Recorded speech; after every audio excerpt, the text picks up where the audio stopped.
As more Chicago house trickled into the UK, DJs up north embraced this new black dance music from America.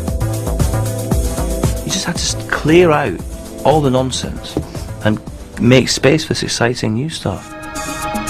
DJs in Manchester weren't just listening to house, they were making it.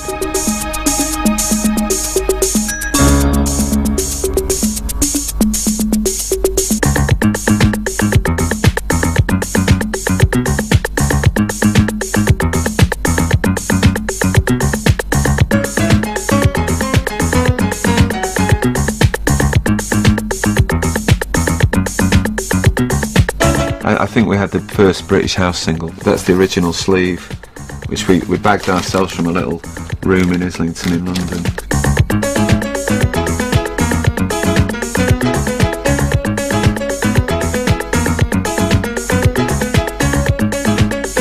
I remember that we didn't have any tape or anything to put it onto. We actually recorded it onto cassette and pressed it off the cassette. And it sounds fantastic, you know, it sounds really good. It's a lesson for us all who spend thousands of pounds in recording studios. House music had crossed the Atlantic. In 1986, its Chicago Godfathers came on tour. There was Frankie Knuckles, Marshall Jefferson, Fingers Inc. with Larry Heard, a genius, absolute genius, and Adonis.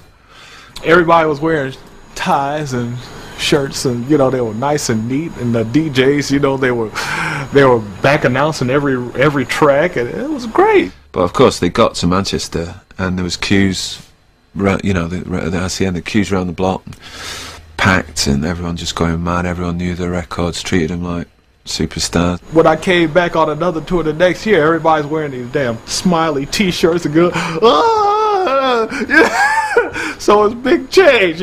Just in 1 year, you know, 1 year we come there, it's nice straight country, and the next year we come back, it's the summer of love. Yeah. It's a great feeling, you know, that some people from Chicago had arrived in Manchester, and between us we had a great scene. They understood the music, and it was kind of like a common bond where people could come together.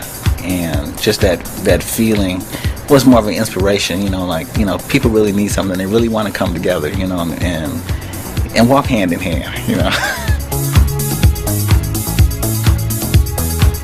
Joe Smooth's experience on the DJ International tour inspired what was to become a house anthem.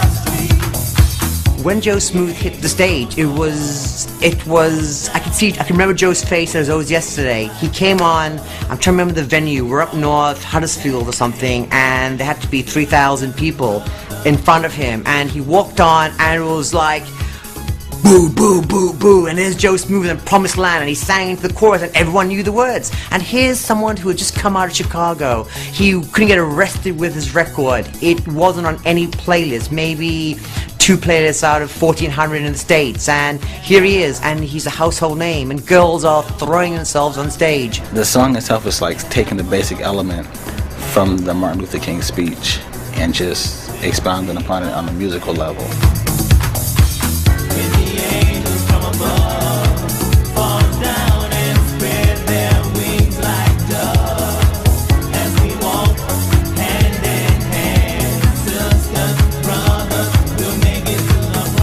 Remember, the same time as Joe Smooth, this is a great irony.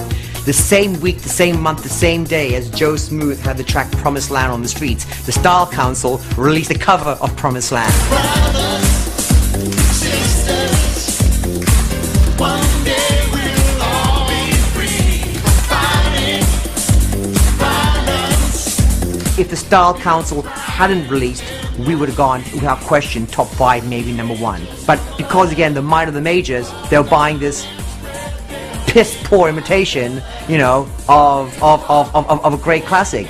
I don't think there's another version that maybe would capture the emotion and the feeling behind the song the way the original version does.